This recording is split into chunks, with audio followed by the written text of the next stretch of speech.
Hello, great leaders.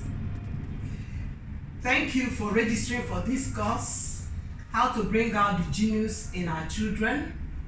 I want to assure you that by the end of this course, you really will say that you got something. I also want to encourage you to ask questions. It won't be good for you to finish this course and not confidently say, I can handle any child that comes along my way, and even if he's the dullest child, I can ignite the genius in this child and make him a star.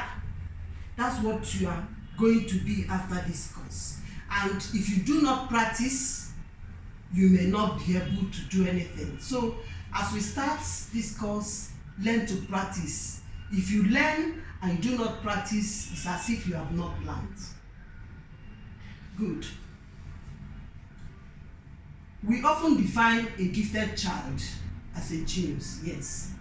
And we always think that these people, just few children that fall within 5% that excel academically, those are the people we call geniuses. Probably a child is doing well in mathematics and English and in schoolwork, we say this child is a genius. But I tell you, it is a wrong impression. Currently, researchers are convinced that nearly every child is a genius, not just the celebrated 5%. Every child has special talents. Every child is naturally gifted to be a star. All our children are gifted. Some don't manifest until later in life. If you will go home today with anything, I want you to go home with this point, that every child is a genius. Each child comes into this world with its own uniqueness and talent.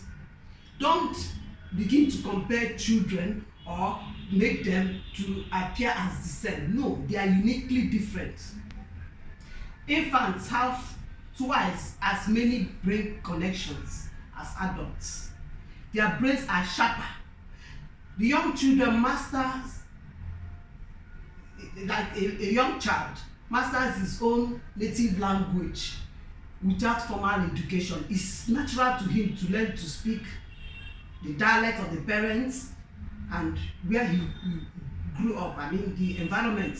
He just picks it and he learns it without anybody teaching him grammar, come, go, and all that. Young children have vivid imagination, creative minds, and sensitive personality. They are full of their intuition is sharp. Their creative mind is very alert. It is imperative that we as educators, teachers, parents, should help preserve these genes in our children as they mature into adulthood, so they can influence their world most positively. We are crying that Nigeria is not doing well, It's because we were not groomed well. We were not, in the school, we are not taught discipline. Even the moral instruction that we used to have is no longer, they don't teach moral instruction in schools anymore. Children, adults, everybody is a beggar in Nigeria. No one wants to work anymore. Everyone wants free money, free things.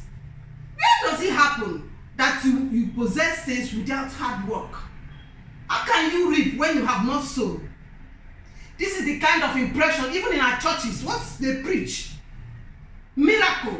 Miracle is good, but you are not saying that miracle is you wake up, an angel brings you a basket full of money. That's not miracle. They call it favor. That is wrong. It shouldn't be so. So sorry, I didn't mean to be angry, but it hurts me as much as it hurts you. That we go outside the country and we do very well. But why inside our own country we cannot do well? It's not good at all. Unfortunately, there are strong forces working at home and in school and even in the environment to stifle this child's genius. So we will have to work on this child so that the genius will, instead of being dampened or stifled, will come out and blossom. The good news is that there are so much we can do as teachers and parents to help these children awaken their natural genius, the genius that can blossom, and the child will begin to manifest as a star. First and foremost, adults need to awaken their own natural genius. How can you help a child when you yourself are not a genius? You have to find within ourselves our creativity and our natural inclination. We have to discover ourselves, know yourself. That is what Socrates, a Greek philosopher, said, know yourself. Take time, assess yourself, your strengths and weaknesses, and know where to improve yourself. Begin to change your own mind, your own attitude towards life. Know that no matter what you are earning today, that is not your destination. That's not a seal for you. You can earn more, you can do more, you can be more. When you have that confidence that you can, by the help of your Creator, do great things that you never imagined, then you can also be able to awaken this genius in a child. But when you are negative, when you don't even believe yourself, when you don't even know that you can do much to help a child, how can you? You see, children, when they are surrounded by adults who are curious and creative, they themselves who get awakened, the genius in them will spark out into action because they have been stimulated by an adult that is also a go-getter. Second, adults need to provide simple activities to activate the genius of children. Things like storytelling, toys, games, educative games. It must not be computer games, physical things. When we are children, we know how to build creative things that they can do and that will stimulate them. Albert Einstein said that a simple magnetic compass awakens his love for learning. We know what he's doing in mathematics, the discovery, about the ingenuity of this man. But he was a slow learner. During his own time, he was called a dollar, that he was a, what do they call it here? They say dodo brain. He's a dull child. But eventually you see how you can see most of these people children will call dull children. They are really very highly talented. They only need stimulation, they need encouragement, and their genius will spark out. See, even a visit to a special place, a question can unlock the gates of a child's love for learning. Third, another point is create an environment or an atmosphere that is friendly, both at home and in school, where kids can learn in an a climate that is free from criticism, comparison, and pressure to succeed. Parents, we are very fond of comparing a child with another child. You scold them and say, see, your brother is doing well, your sister is doing it, you are this, you are that.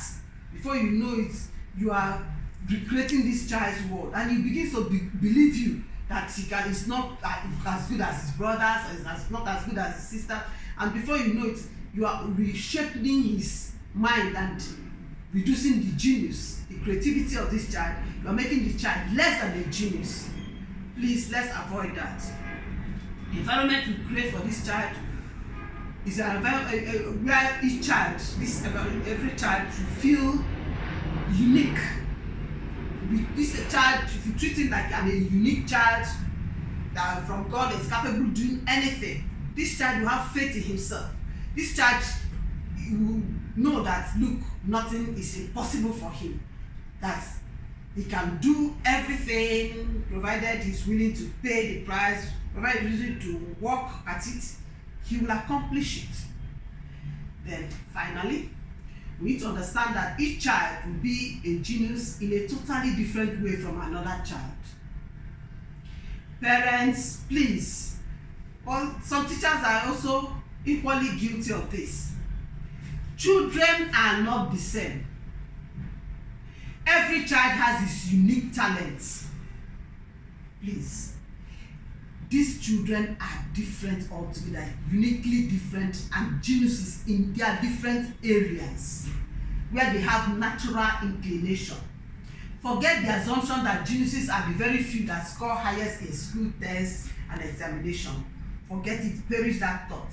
That a child is not did not score 100% or A or B or all these gradings does not mean that this child is not unique or is not a genius. This child only needs an environment that is enabling, an environment that would awaken his or her genius.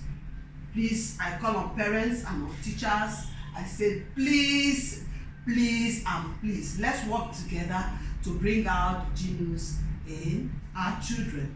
See you again as we continue the lecture. Thank you.